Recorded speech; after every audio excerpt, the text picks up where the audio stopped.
I'm Trevor Alonzo. I'm going to talk about one of my favorite Christmas movies, Santa Claus The Movie. I know it's cheesy, but I love it. I'm going to talk about some of the things that no one talks about when they bring up this movie. Okay, so let's start in no particular order. John Carpenter almost directed this. He was asked to early on. Carpenter wanted to say into writing, due to musical score, and have final cut of the movie, as he usually does. Carpenter said that his choice for Santa Claus was Brian Dennehy. Carpenter turned it down once he knew he wasn't going to have control of those things. He has stated that he wished he had done it just so he could prove he could do a big budget movie. This would have been a big change from his usual movies. I kind of wonder what it would have looked like.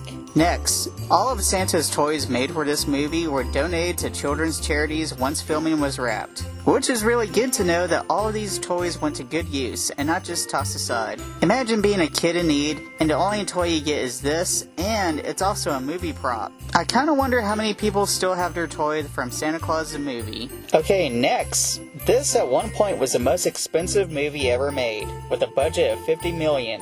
Though a few things seem cheap, I think it's because it's a product of its time. Okay, this kind of goes into the next thing. One of the reasons why this was so expensive was the reindeer was trained to pull the sleigh for this movie. They got real reindeer, they trained them for months. This also gave them time to grow in their full antlers. And I think it pays off in this movie. I don't know of another Santa Claus movie that has done this. Now, that being said, you can really tell in the scenes where they use animatronic reindeer. And like I said earlier, that's sort of a product of its time. Because in more recent Santa Claus movies, the reindeer look realistic whenever it's animatronic. Next, they had a lot of tie-in products or promotional stuff. They had McDonald's tie-ins that included Happy Meal books. They had a Coca-Cola tie-in. I know people that had Santa Claus the Movie stockings that they use every year, and I always thought that was kind of cool. But the weirdest had to be the deal with Pabst Blue Ribbon beer. Because when you think of family Christmas movies, you think of beer. I'm white trash and I'm in trouble! Get in the car, you. Wait a minute, I'm white trash and I'm in trouble? Of course, this was drank by the villain played by John Lithgow. That's a way to advertise. Bad guys drink this beer. Okay, a lot of people don't know this next one. This movie had a comic book adaptation. It was done by Marvel Comics. And it's as colorful as the movie itself. Since it's adapted from the screenplay, it has a few deleted or unfilmed scenes, such as Santa Claus doing a flight simulator with toy reindeer. There's a scene where Santa Claus finds toys that he gave to children in the trash. Kids tell him that they like the new Magic Pops they got for Christmas. They tell Santa they don't care about giving anymore when he asks them, what did you give this Christmas? Now, this scene would have added to the reason why Santa Claus seemed like he was giving up. Okay, speaking of comic books, this movie has a big Superman connection.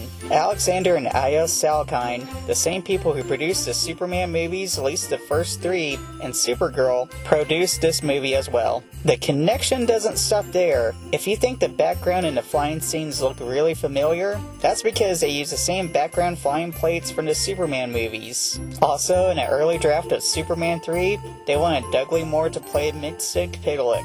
And seeing him as an elf, this is probably as close as we come to seeing what he would have looked like in that movie.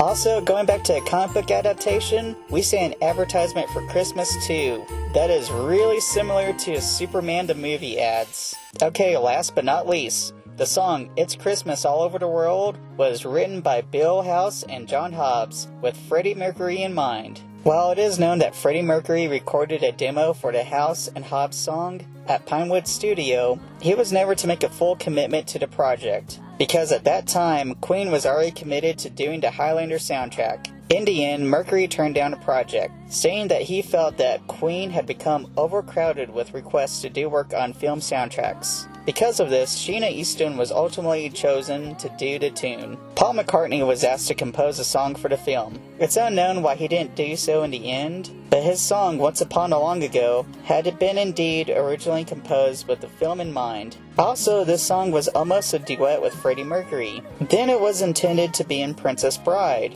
but it wasn't. This movie has a lot happening behind the scenes. I'm surprised there isn't more on the Blu-ray or DVD. With that being said, Merry Christmas and Happy New Year. Thank you for watching my video.